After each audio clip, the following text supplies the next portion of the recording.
শুভ অপরাহ্ন প্রিয় দর্শক, আমি এখন দাঁড়িয়ে আছি ঢাকা কমলাপুর রেলওয়ে স্টেশনে। আমাদের গন্তব্য ডেস্টিনেশন কুষ্টিয়া। আমাদের ট্রেন আসবে 5 নাম্বার প্ল্যাটফর্মে। অলরেডি আমরা 5 নাম্বার প্ল্যাটফর্মে দাঁড়িয়ে আছি। এই নাম্বার 5 প্ল্যাটফর্ম, এখানে আসবে। আর বেশি দেরি নেই, মিনিট 10 থেকে 15 মিনিট বাকি আছে। 15 মিনিট পরে আমরা ট্রেনে উঠব। কুষ্টিয়া গিয়ে পৌঁছাবো রাত 8:30টায়। এতক্ষণ মেঘলা ছিল আকাশ, এখন রোদ উঠছে, রোদ দেখা যাচ্ছে।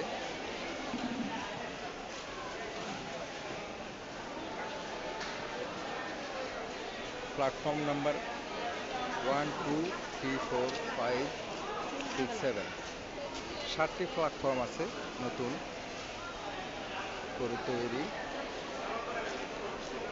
তো কুষ্টিয়ার বন্ধুরা, যদি তোমরা আমার এই ভিডিওটা দেখে থাকো, আগামীকাল বিকাল 5টায় আমরা লালনের বারামখানায় মিলিত হব। তোমরা সবাই সেখানে এসো।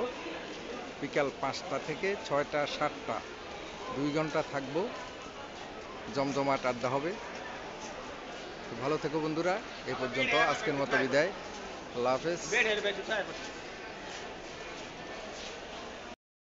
শুভ সকাল, দাঁড়িয়ে আছি এখন ঢাকা কমলাপুর রেলওয়ে স্টেশনে, যেখান থেকে সমগ্র বাংলাদেশের প্রতিটি ডিস্ট্রিক্টেই ট্রেন ছেড়ে যায়। রংপুর, দিনাজপুর, কুষ্টিয়া, খুলনা, তারপর ফেনী, সিলেট, চট্টগ্রাম এবং কক্সবাজারের ট্রেনগুলো এই স্টেশন থেকেই ছেড়ে যায়। সকাল থেকে বিরতিহীনভাবে রাত পর্যন্ত এখান থেকে ট্রেন ছেড়ে যায়।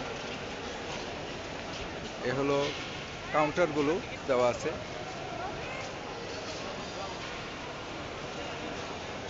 এখান থেকে ট্রেনের টিকিট করা হয়।